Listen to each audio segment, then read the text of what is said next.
Bonjour à tous, aujourd'hui on est sur le circuit de Lurcy-Lévis avec Alex VCR. Gonna be you and me. Gonna be everything you ever dreamed. Wanna be who you need. Gonna be everything.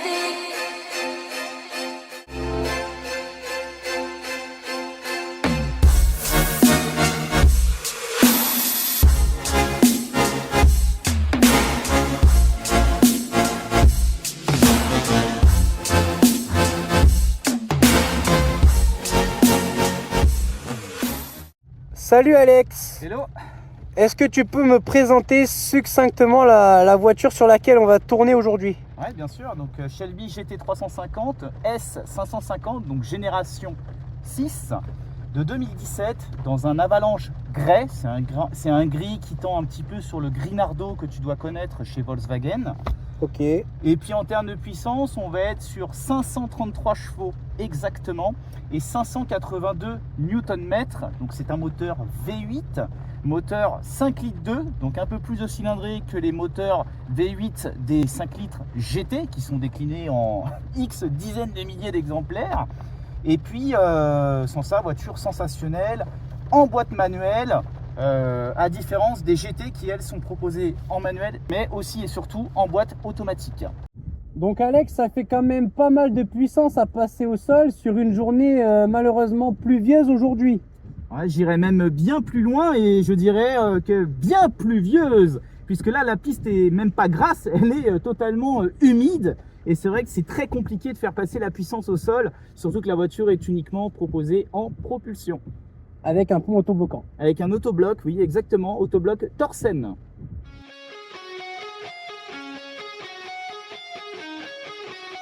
Plusieurs modes de conduite et on a mis le mode météo justement pour ces conditions. Donc on a un ESP qui va intervenir certainement plus tôt et on va y aller vraiment doucement. L'objectif étant d'essayer de choper un petit peu de grip. On prendra tout ce qu'on pourra prendre, mais ça va être compliqué, mais on va faire de notre mieux. Et c'est pour ça qu'on a mis la voiture en mode météo.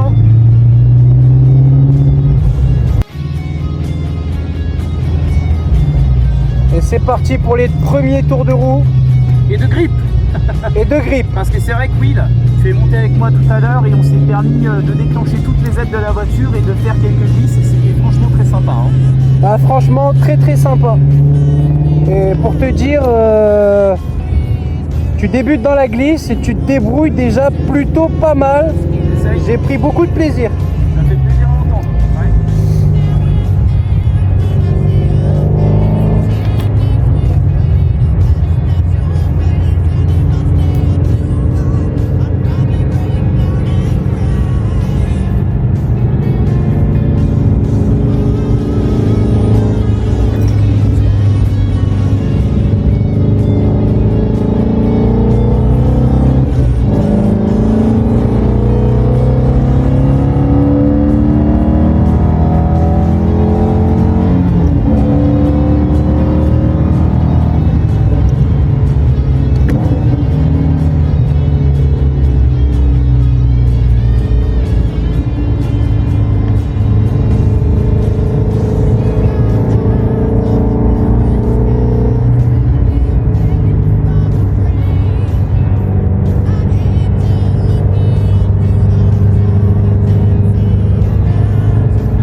Ouais, je vois ça.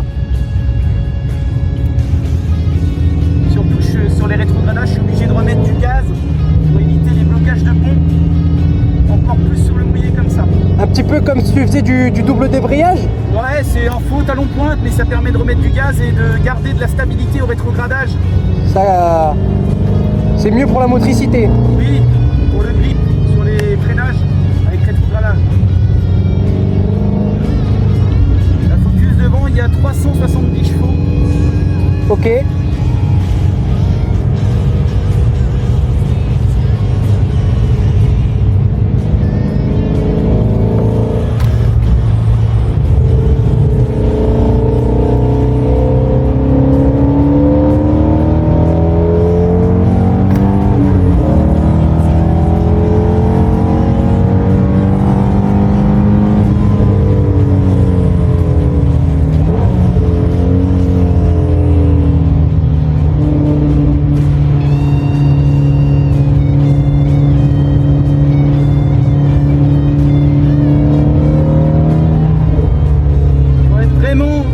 Avec la voiture. Ouais, je vois ça. Au niveau des gaz, il faut vraiment doser. Il y a tellement de puissance que avec cette météo là, tu peux pas te permettre de faire n'importe quoi. C'est clair.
Mais ça c'est à la limite du train arrière quoi. Et voilà. Et voilà, on sent direct.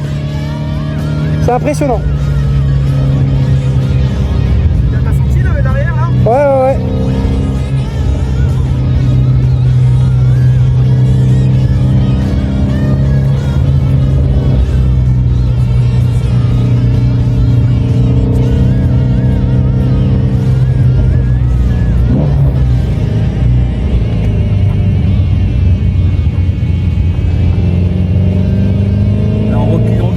Intérêt de vite mettre ta 3.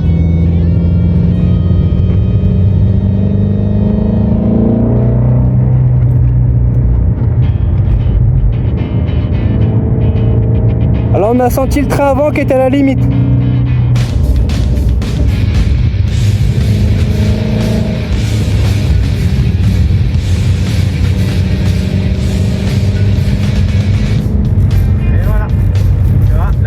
Qu'à la limite, ça commence à trembler. Ouais, on sent le train avant qui tremble, qui est saturé malheureusement. Et là, faut être vraiment doux. Regarde la Ferrari. Et bah tiens, hop là.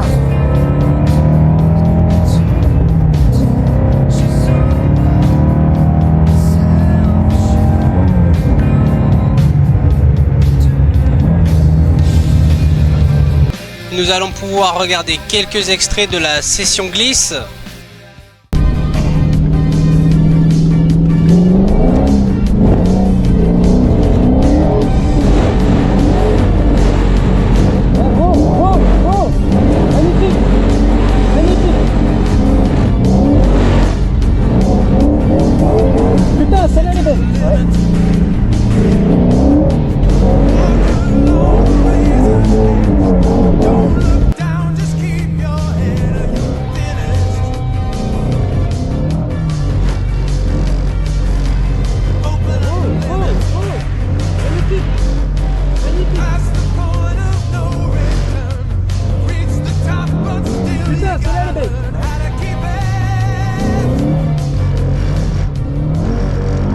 Alors Alexandre, ton ressenti sur ce petit tour de piste?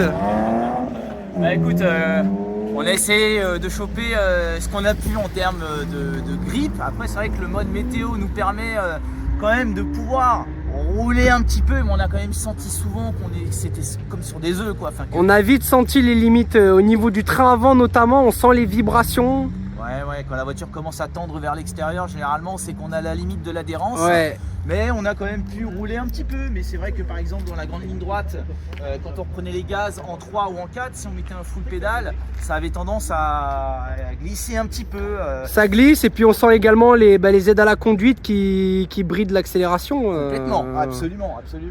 Si tu as réussi à le ressentir, alors imagine-moi dans la pédale. Et non, c'était important de mettre des petits coups de gaz pour éviter les blocages de pont, pour avoir un arrière bien mobile sur les freinages et rétrogradages. Donc on s'en est plutôt bien sorti, même si j'aurais aimé te faire une démonstration dans d'autres conditions, mais ça reste quand même assez sympa. Donc Alexandre, si on veut s'offrir un jouet comme celui-ci, quel budget il faut compter à peu près aujourd'hui? Ça va dépendre du millésime et du kilométrage et aussi des options. Est-ce qu'elles ont l'écran? Est-ce qu'elles ont les sièges récarreaux? Mais grosso modo, il faut prévoir avec un kilométrage correct, on va dire autour de 20 000 km, environ 80 000 euros. Entre 20 et 80 000 euros. Ok. C'est une fourchette de prix, hein. Tu peux en trouver à 75, tu peux également en trouver à 85, comme à 80. Donc ça reste quand même bien en dessous de la barre des 100 000 euros pour un V8 américain siglé Shelby de 500 chevaux. Ouais, c'est vrai que autour de ce budget, ça devient compliqué de trouver un produit aussi intéressant. On a une belle gueule, on a un moteur, on a un châssis, on a des freins, on a tout. Et bah franchement, et en plus de ça, c'est une voiture qui est récente. Donc, Quelle année? 2017. 2017. Très intéressant. Merci Alex. Merci à toi Will.